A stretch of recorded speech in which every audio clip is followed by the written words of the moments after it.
This is Gay Polk Payton, and I'm coming to you with my blog number 24. And I'm going to call this blog,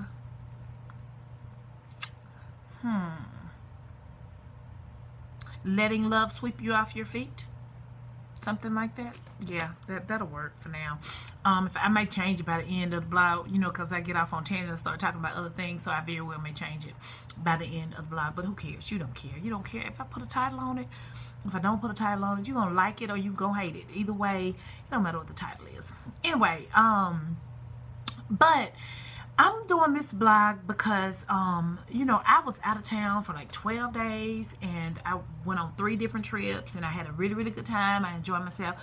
Went to New York City, saw the Statue of Liberty for the first time. That's like a girl lawyer, girl judge's dream to see the Statue of Liberty, and I was just so happy. I went to a movie premiere with my cousin Patrick, who directed the film Blackbird. It's going to be released in January, starring Monique and Isaiah Washington. And I have 2 songs on the soundtrack, so it's always good when I go to a premiere to see my hear my voice come out of the speakers of the movie theater and to see my name on the screen with the credits. That was kind of exciting. But it was my 3rd premiere that I've been to. I went to 2 in Los Angeles, and then I went to the one in New York, and I'm probably going to go to the one in Atlanta in October. But anyway, Sunday night, after I woke up from a very long nap, I was just thinking about some things, and it's just like when you're single and you know you've gotten to a point where you're no longer bitter about things that happened in past relationships, and you're happy, you're at peace, you're content with your life. But you know, sometimes when you're at that point, it's like, my life is so good, what else can I want? You know, what else could possibly be better than what I have now? But then that's when you're single, that's when you start to say, I don't have anybody to love me. And you know, that's real. I mean, people don't want to admit how real it is, but that's a real phenomenon that happens to single people when they are, you know, going through their lives and they're doing their thing and working, you know, like me, several jobs, and just being busy all the time, taking care of my son and doing the things that I got to do. But then after a while, it's like when my son gets older and he gets to the point where he needs me less and less, and he's getting that way more and more every single day, then it makes you realize even more that you're by yourself. And so, you know, and there's nobody who really has your back. And so, you know, and it's like, you know, you have friends that have your back, you have relatives that have your back, but it's just like, you know, they have your back as long as they're not busy taking care of somebody in their life who is more important than you. I mean, that's real. That's real talk. It's not, I'm not trying to, you know, make anybody feel bad about where they are in their lives, but it's the truth. When you have friends, you know, most of my friends are married, and you know, they got stuff to do. They got other things that are more important than what Gay needs. And so, you know, that makes me realize that I don't have anybody who is dedicated to what Gay needs and making sure Gay has what she needs. So this is that's why I wrote the PSA that I did, because it's like frustration and hurt feelings come along with being single, because it's like, you know, sometimes you will realize that the person who you really like, they don't like you the way that you like them. And it's just like, you know, maybe sometimes they think that they should like you because you're a good catch, but they really don't like you. They're trying to like you, but they don't like you. And so it's like when you are with that person and you're spinning your wheels with them, after a while you get to the point where you're like, okay, well, he does not like me, or she does not like me. It's time for me to move on. And then, you know, and sometimes people will, you know that they don't like you, and know that they don't have your best interest at heart, but they will play the mind games that they need to play in order to get what they want from you, what they think they want from you. And I mean, it's up to you though to put a stop to that. You have to make room in your life for someone who is going to love you unconditionally with no limits, and you can't have room for that if you are spinning your wheels and wasting time with people who don't have your best interest at heart and who only wants what's best for them. So I said all that to say that just be honest with yourself when you are dating somebody, you know, be honest with yourself. You know when somebody don't want you. I mean, for real. It's like the other day, I put a post on Facebook about this guy who kept, I mean, every time I see him, every time I talk to him, he trying to holler at me. He trying to hit on me. And I'm a grown woman. I've been grown a long time. I've been a woman a long time. I know when a man trying to holler at me. So when I finally got tired of him hitting on me, and I just told him, I said, look, you know, I'm not interested in you like that. I don't get down like that. I am not backdoor material. I am the woman you take home to meet your mama so I can sing her a song and cook her a pecan pie. I'm not your backdoor girl. That's not my thing. So stop hitting on me. It's getting on my nerves. So then he turns around and tries to make it seem like I'm crazy. Like, you know, no, I didn't even mean it like that. You know, all my statements towards you have been pure. You know, I've never intended to, well, why you always in my inbox on Facebook? Why can't you comment on my Facebook picture and tell me how fine I look in that dress instead of inboxing me telling me how fine I look? Because if there's nothing wrong with what you have to say, then why can't you say it and let the world see what you have to say? I know why. Because most of my posts are public, and even if your baby mama or your girlfriend or your wife is not my Facebook friend, one of her friends is my Facebook friend, and somebody gonna see what you said and they're gonna tell her. So it's just like, be honest about who you are and know how to take rejection.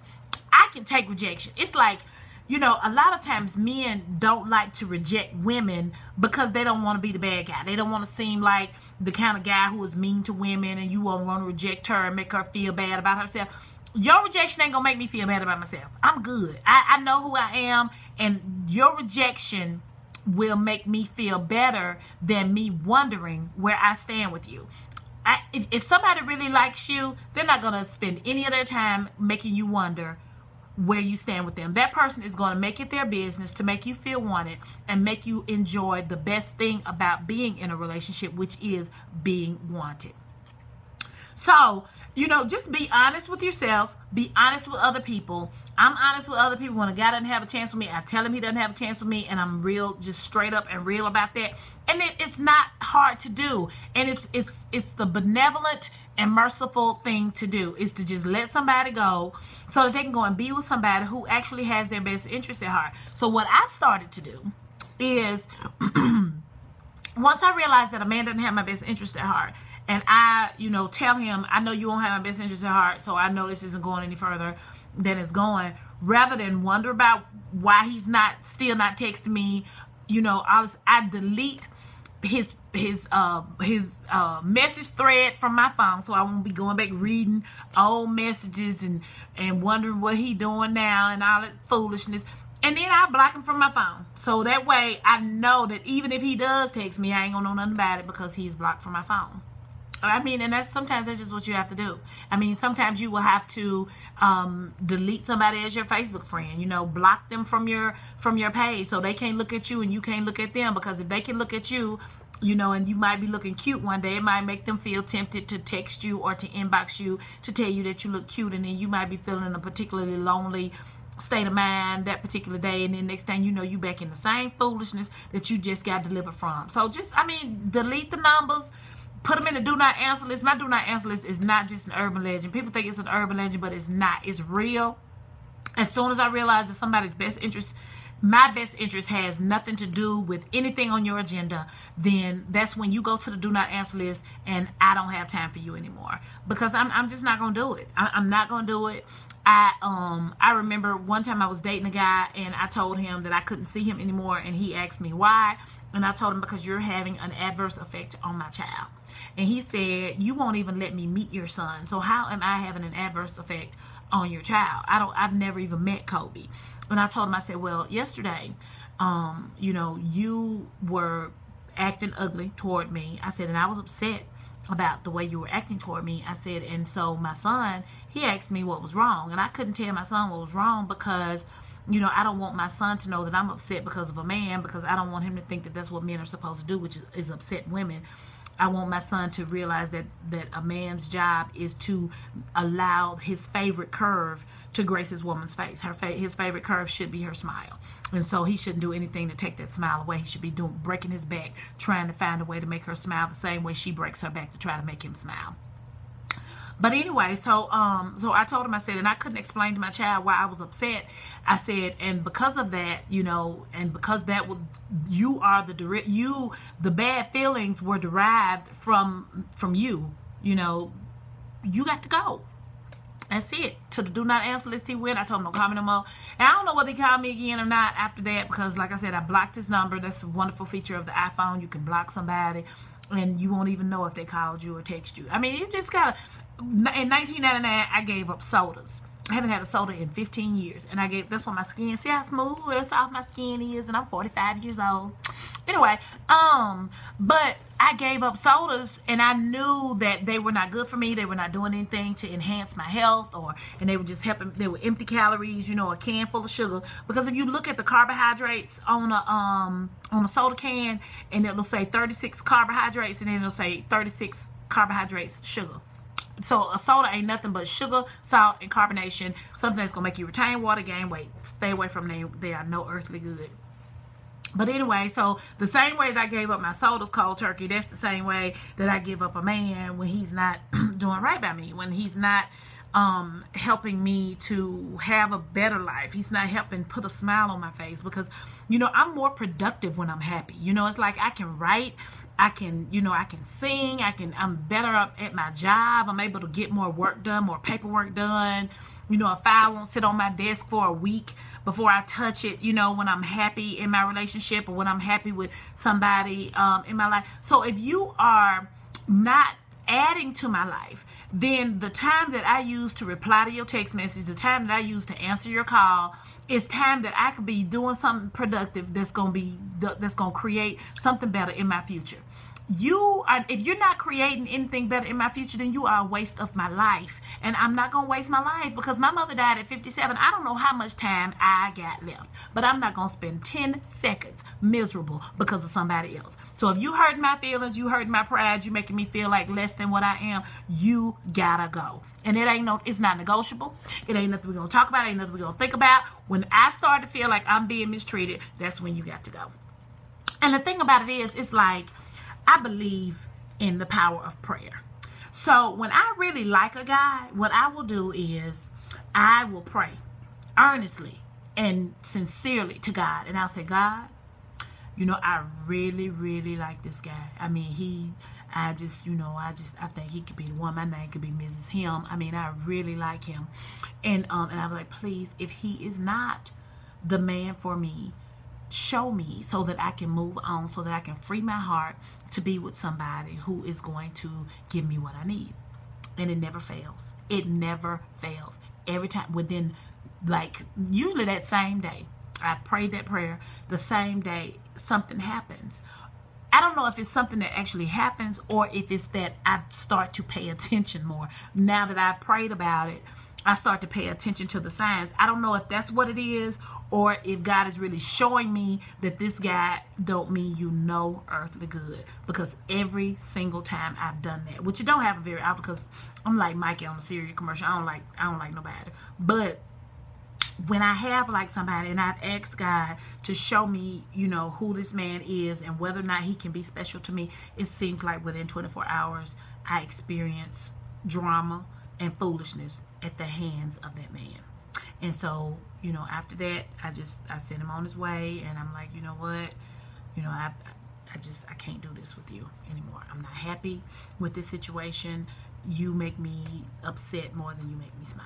So, you know, I don't think we're compatible to date, because I'm looking for somebody that I can bring joy to, and somebody who can bring joy to me.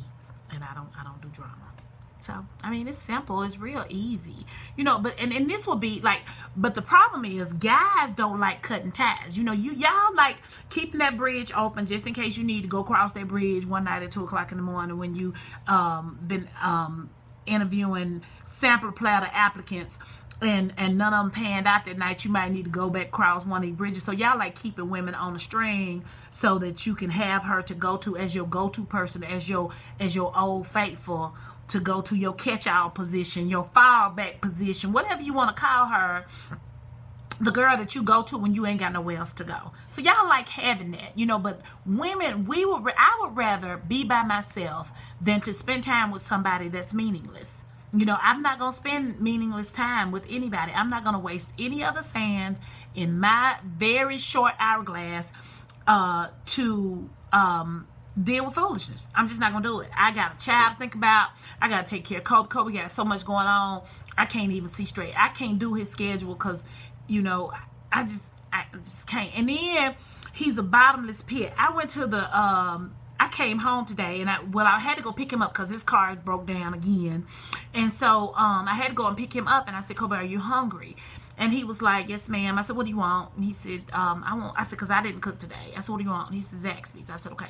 Went to Zaxby's, got him something to eat. And all this time I'm thinking, I don't need nothing to eat, because I didn't eat all my spaghetti last night. So I'm going to eat my leftover spaghetti from last night. And then, you know, we had some more spaghetti left over. And so Kobe asked me, he was like, Mama, when's the last time you ate? I said, well, I hadn't had anything to eat. I just, you know, I'm just going to eat. I said, I've been eating chips and M&M's all day. I've been on the bench, you know, working. I said, so I haven't had a real meal today. He was like, Mama, you need to eat. I said, well, I'm going to eat that spaghetti when I get home. He was like, oh, Ma, don't be mad with me. I said, what? Did you eat? He ate the spaghetti. Not just some of the, he ate all the spaghetti. He ate it all. Ain't no spaghetti left. I mean, it's just like he ate the part that was left on my plate from last night when I didn't finish all my food, and he ate the rest of it that was in the pie. I can't.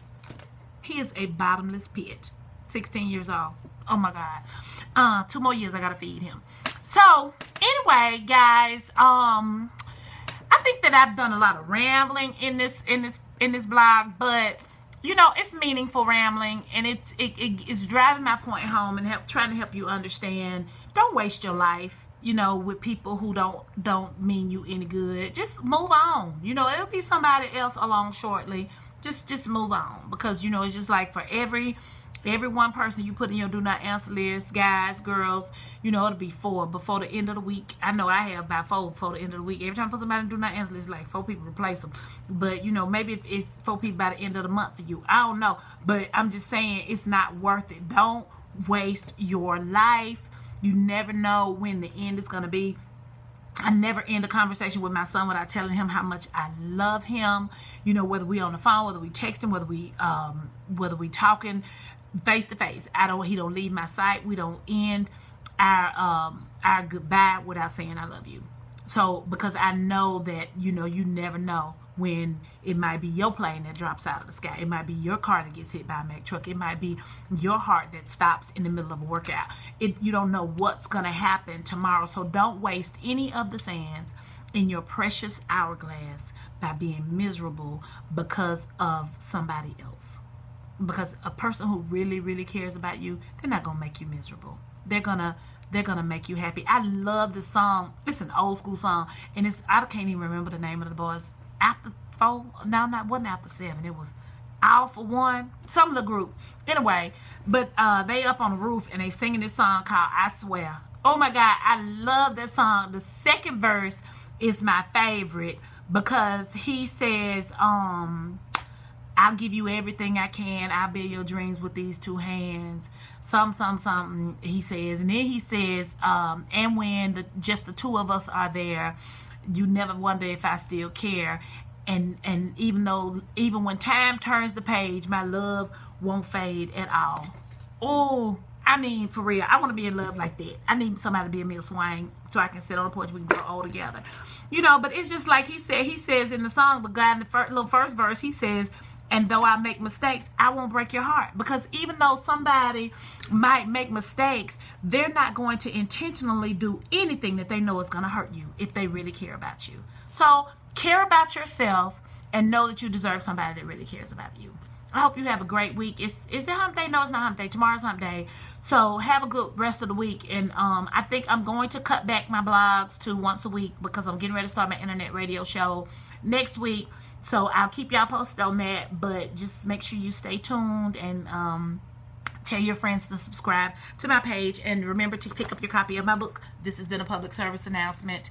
And you can get this anywhere books are sold.